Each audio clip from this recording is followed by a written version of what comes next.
അതിഥി ദേവോ ഭവാനല്ലേ. അപ്പൊ നമ്മുടെ പട്ടിക്കുട്ടനും ഫുഡ് കൊടുക്കണമെങ്കിൽ ആദ്യം കാണിക്കാന്ന് വിചാരിച്ചു കേട്ടോ.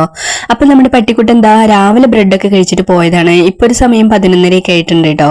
അപ്പൊ ഇതാ നല്ല മീനൊക്കെ കൂട്ടി കഴിച്ച ചോറാണ് കേട്ടോ. മത്തിയും ചെറിയ നത്തൽ മീനൊക്കെ ആയിരുന്നു വേവിച്ച് വെച്ചിട്ടുണ്ടായിരുന്നു. അത് കൂട്ടി കുഴച്ച ചോറാണ്.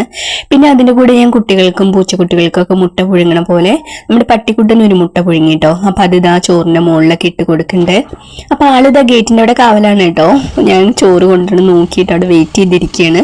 അപ്പൊ നമ്മുടെ ഈ പട്ടിക്കുട്ടനെ എല്ലാവർക്കും ഇഷ്ടമാണ് എന്ന് പറഞ്ഞാൽ എനിക്ക് ഒരുപാട് സന്തോഷമുണ്ട് കേട്ടോ. കാണാൻ ഭംഗിയില്ല, തെരുവ് നായയാണ് എന്നൊക്കെ പറഞ്ഞിട്ട് ആരും മാറ്റി നിർത്തുന്നില്ലോ. എല്ലാവർക്കും അതിനെ ഒരുപാട് ഇഷ്ടമാണ്. ഓരോരുത്തർ ഓരോരോ അഭിപ്രായങ്ങളെല്ലാം സ്നേഹമൊക്കെ അറിയിക്കുമ്പോൾ എനിക്ക് ഒരുപാട് സന്തോഷം കേട്ടോ. അപ്പൊ ഇതാ നമ്മുടെ ബബിൾക്കുട്ടി ഷീറ്റിന്റെ മുകളിൽ കയറിന്നിട്ട് ഭയങ്കര കടിച്ചിലാണ് കേട്ടോ. വേറെ ഒന്നുമല്ല, നമ്മുടെ ചമ്പിക്കുട്ടിയും പീക്കിരിക്കുട്ടിനും കൂടി ഇവിടെ ഇരുന്നിട്ട് കുറച്ച് ക്യാറ്റ് ഫുഡ് കഴിക്കുന്നുണ്ട് കേട്ടോ. അപ്പൊ അത് കണ്ടിട്ടാണ്. അത് മാത്രമല്ല കുറിഞ്ഞി കഴിക്കുന്നുണ്ട്, അതേപോലെ അപ്പുറത്ത് ഇരുന്നിട്ട് നമ്മുടെ ബൊമ്മിക്കുട്ടി കഴിക്കുന്നുണ്ട്. അപ്പൊ എല്ലാവരും ക്യാറ്റ് ഫുഡ് കഴിക്കുന്ന സമയത്ത് നമ്മുടെ ബബിൾക്കുട്ട മോളിലായിരുന്നു കേട്ടോ. അപ്പൊ ഇവര് ഈ സ്മെല്ലൊക്കെ എടുത്തിട്ടാ തോന്നുന്നുണ്ട് കേട്ടോ. ബബിൾക്കുട്ട മോളിൽ നിന്നൊക്കെ ചാടി വന്ന് ഷീറ്റിന്റെ മുകളിൽ കൂടെ ഒക്കെ വന്നിട്ട് താഴത്തേക്ക് ഇറങ്ങാൻ മാത്രം അവന് എപ്രാളത്തിൽ പറ്റണില്ല കേട്ടോ.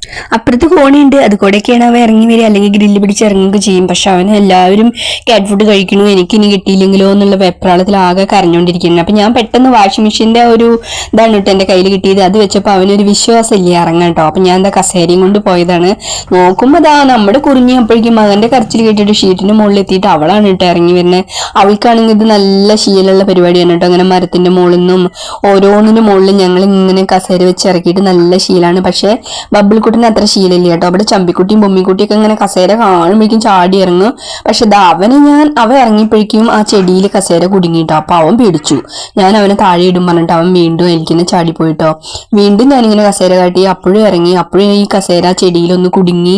അപ്പൊ അവൻ വീണ്ടും പേടിച്ചിട്ട് ഇതാ ഇറങ്ങി പോയിട്ട് ഇങ്ങനെ നിന്നിട്ട് അവിടെ ഇവിടെയൊക്കെ ഇങ്ങനെ നിന്ന് കരഞ്ഞോണ്ടിരിക്കുന്നുണ്ട്. അയ്യോ എനിക്ക് ഇറങ്ങാൻ പറ്റുന്നില്ലേ, എനിക്ക് ക്യാറ്റ് ഫുഡ് ഒന്നും കിട്ടില്ലേ, എല്ലാവരും എല്ലാം കഴിച്ചു തിരി എന്നൊക്കെ പറഞ്ഞിട്ട് ഭയങ്കര നിലവിളിയാണ് കേട്ടോ. അപ്പൊ നമ്മുടെ ബൊമ്മിക്കുട്ടിയുണ്ട് അവിടുത്തെ ചെറിയ ജനലിൻ്റെ അവിടെ ഇരുന്നിട്ട് ഇങ്ങനെ ക്യാറ്റ് ഫുഡൊക്കെ കഴിച്ചിട്ട് അവിടെ ഇങ്ങനെ ഓരോന്ന് വൃത്തിയാക്കി കൊണ്ടിരിക്കുകയാണ് കേട്ടോ. അപ്പോഴേക്കും ഇതവൻ അവൻ ദാദീനൊക്കെ ചാടി പിടിച്ച് ഇറങ്ങി ഇതാ അവിടെ വന്നിട്ട് ക്യാറ്റ് ഫുഡ് കഴിച്ചുകൊണ്ടിരിക്കുകയാണ്. അപ്പോഴേക്കും നമ്മുടെ പീക്കിരിക്കുട്ടനെ എങ്ങനെയാണെന്ന് അറിയാം, ആരെന്ത് കഴിക്കുന്നുണ്ടല്ലോ അതൊക്കെ ആവശ്യമാണ് കേട്ടോ. എന്നിട്ട് കഴിച്ചിട്ട് പീക്കിരിക്കുട്ടി അവസാനം ഛർദ്ദിക്കും ചെയ്യും. അപ്പൊ അതാ കുറിഞ്ഞി ഇന്നിതാ മതിലിന് മുകളിൽ ഇങ്ങനെ കിടക്കുന്നുണ്ട്. അപ്പൊ എന്താ കുറിഞ്ഞി എന്നൊക്കെ വിശേഷം ചോദിക്കുമ്പോ ഇപ്പോ അവൾ എന്നോട് ഇങ്ങനെ കളിക്കും കൊഞ്ചിയാണ് കേട്ടോ കുറിഞ്ഞി. പക്ഷെ കുറിഞ്ഞോട് കളിക്കാൻ പോകുമ്പോൾ ചോര കണ്ട കളിയായിരിക്കും കേട്ടോ. കാരണം കുറിഞ്ഞി കടിക്കും മാന്തൊക്കെ ചെയ്യും. അവൾ അങ്ങനെ കുറച്ചൊരു അഗ്രസീവ് ആയിട്ടുള്ള ഒരാളാണ് കേട്ടോ. അവള് ചെറുപ്പം തൊട്ടേ അങ്ങനെയാണ്. ബൊമ്മിക്കുട്ടിയാണെങ്കിൽ വായിൽ വെല്ലിട്ട് കൊടുത്താൽ പോലും കടിക്കില്ല കേട്ടോ. അപ്പൊ ഇത് അതൊക്കെ കഴിഞ്ഞിട്ട് കുറിഞ്ഞിവിടെ യോഗ ചെയ്തുകൊണ്ടിരിക്കുകയാണ് കേട്ടോ. എന്താ കഥ, എന്തൊക്കെ കാണണം, എന്തൊക്കെ കേൾക്കണം.